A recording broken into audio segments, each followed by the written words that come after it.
Tracy, how many people follow you up with the crystal and actually understand it? I mean, the first time I saw it, I think it was like, how can anybody not see this? You know, how many? Right. I'm curious.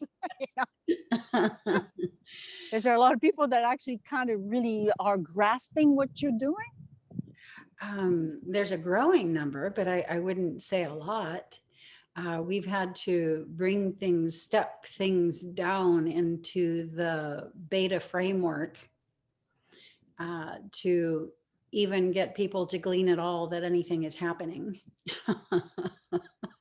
Um, but now that we've got that baseline and people can see the beta, now maybe we can inch or, sort of maneuver our way to high beta and, alphas and thetas and delta patterns so that they can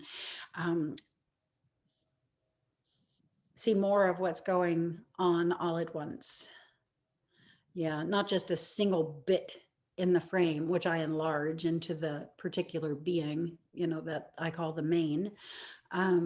But reading all of the bits that are in the frame is it's like an entire story, an entire download in each frame. But you have to be able to shift the brainwaves into certain brainwave frequency patterns in order to read or see in that light.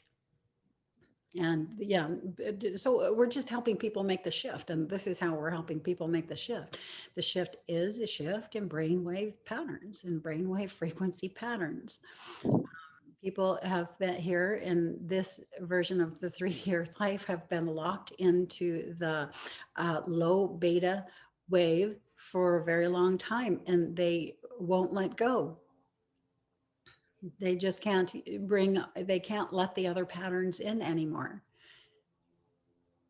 Yeah, so that's our work, and this is how we're doing it. And when you look at the frames, if you let yourself look at them, you will find your brainwaves begin to shift. So I ask simple questions. I'll ask if they see Yes. if they can see the main. I'll start asking them simple questions, and they'll look. And as they look, you find yourself, sort of getting sleepy, as though like any minute you could lay down and fall fast off to sleep.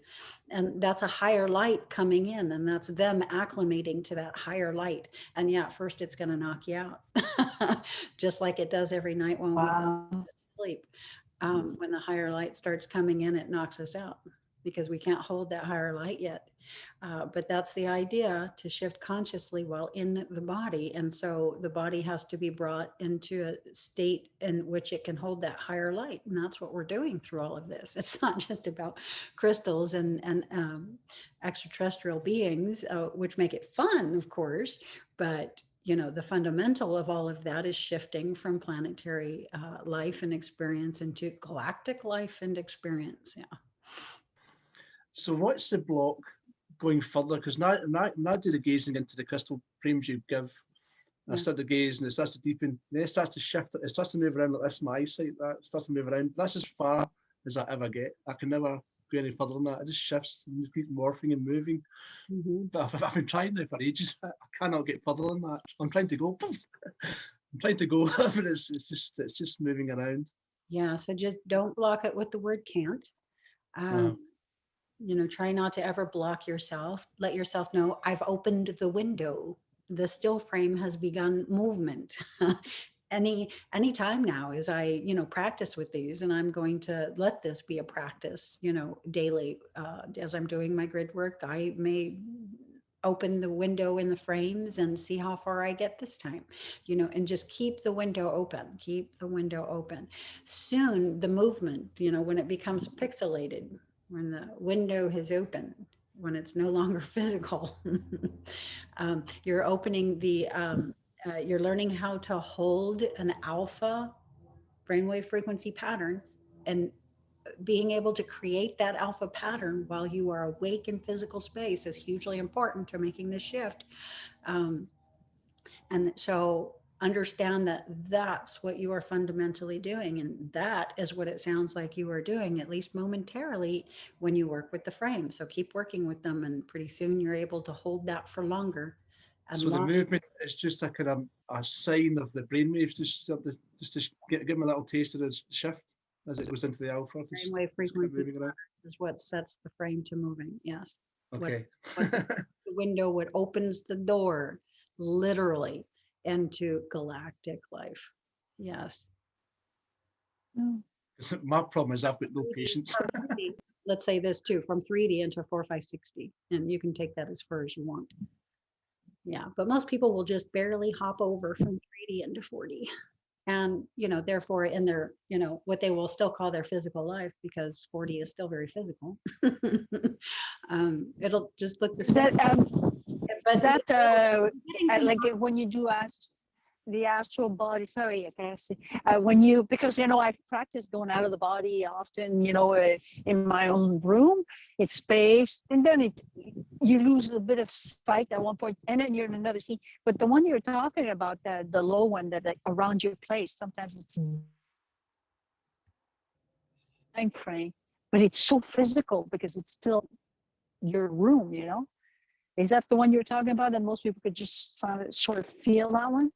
Yeah, a lot of people that go into a classic OBE, where they're just still in their physical room, wherever their body happened to be, can't identify the etheric from the physical. And the Yeah. etheric is just that crossover space between the physical and the astral, between the beta brainwave pattern, or Right. the predominant brainwave, beta brainwave pattern, to a predominant alpha wave, which is literally a shift from 3D physical space into 4D physical space. It's fascinating when you begin to put the pieces of this puzzle together, because it's so simple. Not at first. That one's easy to achieve. That one, the like just falling asleep, but kind of waking up and whoops, suddenly I'm like, oh, I'm feeling myself slipping, and then I'm giving it attention. I go to my garage, but then things kind of start shifting and trying to keep that focus. Oh, that's the hard part. It's always short-lived.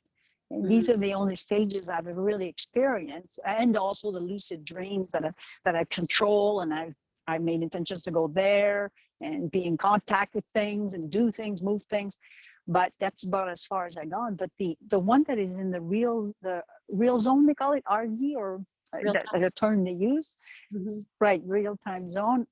That's a fun one to explore, because it shifts at one point and then it becomes dreamy, but then you're sure to know that you're still lucid. I love that one. And it's easy to achieve. Very easy, especially if you do it routinely. The real time zone is fascinating because it's a consensus space. Yeah. Meaning there are, quote, other people there. I've never seen anybody though. I'm kind of pretty much always alone. I must be repulsive or something. I don't know. When you first start, Nobody's. your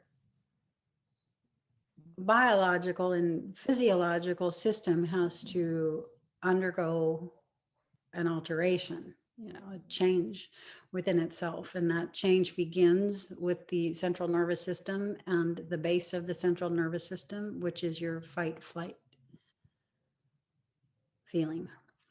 And so when an acclimation has occurred, you will receive a test, and that first test is usually the seeing of another person or being. Yeah. And Yeah. whatever your system does, will make the experience go the direction that it does. Either that being will disappear and you'll go looking for them because you just saw them, or something along those lines, or you're feeling like in yourself, I'm going to go talk to that person. Yeah. I experienced all kinds of interesting things when my body was undergoing that acclimation.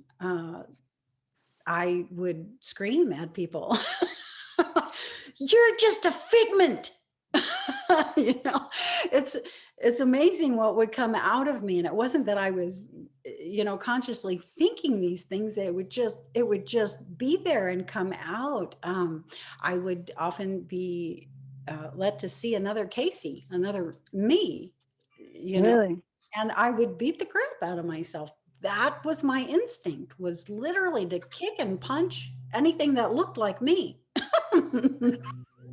That's It was, funny. it was forever. It was months and months and months before, I could see me without attacking myself.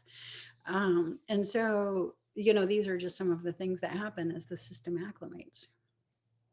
Hmm. And I finally was able to get through myself with, of all things, what? A bag of Doritos. I came to myself with a bag of Doritos and I sort of offered them. That's so funny. Yeah. And I'm like, oh, Doritos. I took one.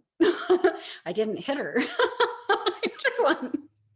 And That's hilarious. I started being able to engage with myself as someone appearing as I did. And then gradually that appearance would change, to more ET and various other types of ETs, Okay. which I'm still acclimating to. It takes it's a process. It's a long process. I've been at this since 2009, so 12, 13 years. And consciously, fully consciously and full time, not, it was happening back before also, but, like James was saying, you sort of come into it and then you come out of it. It's a teetering. 2009, it became permanent. It was every day, every day, every day, every night, every night, every night. And that's a completely Wow. different situation when things kick up to that level. Anyway, yeah, it's all a part of the process. It's a fun part of the process. It is, yeah. Yeah, it's actually a fun routine and practice to get into the outer body. Like, when I was on the EIC in 2015, I started that. That's made it forced me into a routine, and the things were so much fun just to explore. And basically, if you keep going at it, you get result. I say, if everybody says, "Oh, I can't do that," well, it's because you're not doing it. You just got to do it. You just got to do it. And I would like to something relate this with physical space, with physical life also, because it doesn't just happen in the additional fields. You can apply what is that acclimation to the alteration to what we see ourselves doing here in physical space also.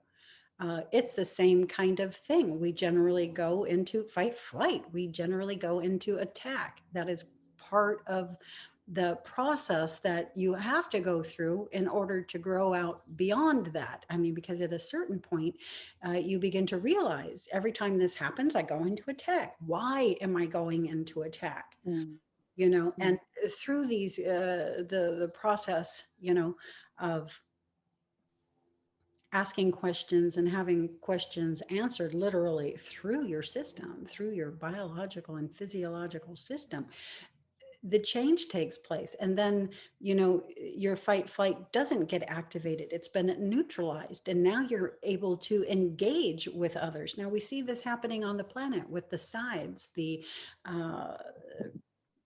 people going toward the agenda currently in play, and those of us who are here to make sure the best possible outcome of all of that occurs for everyone. And there's, the side kind of bent on staying 3D attacks, it's the fight flight that's getting activated. Okay, now that needs to get activated, that needs to happen, and we can't let that activate us in a negative format. We have to acknowledge that that's a part of the process, that that's a part of the acclimatizing to the change, that a change and an alteration actually is taking place. And that's the evidence that it is, you see. So now it's very encouraging. So long as we don't come undone, or think that is something that it's not. It's not the same old, same old. It's not. Has this ever happened globally to you before in your lifetime? No, this is not the same thing. This is every cell in the being on this planet getting activated at the same time. And, that means it's gone exponential. That means it's an every day, every day, every day, every night, every night, every night. That means this is very different. This is not a coming in and coming out anymore. This is not slow-mo. This is not 3D. This is the shift from 3D into 4D. And we are very happy about that. We have to acknowledge that and get very happy about that. Yeah. And this is why it feels like such a dystopia. It feels like such a mix of stuff I can not really, I'm just like I sit back and watch it. I don't know what to make of it. There's so much different views all happening at the same time, all mixed up in soup. You know. Yeah, definitely. Yeah, we can't get bothered. You're absolutely correct. Yeah. Yeah. Cannot get bothered. It's all about pure observation. And you know, your observation has become impure when the feeling begins going below the bar, you know, taking you into rage, frustration, anger, sadness, you know, all of this. Those energies are going to exist. Those are a lot of the energies that are getting processed. There's a lot in our collective shadow. We see what is in the collective shadow coming up. This is all very good news. We are going to make our way through this. There is a future for humanity and humankind, and we're at the cutting edge. You know, we came here right here to this edge for this. And without us, it couldn't happen. And so that's why we have to care. Without us, it could not happen. Without them, it could not happen. Without us all, this That's right.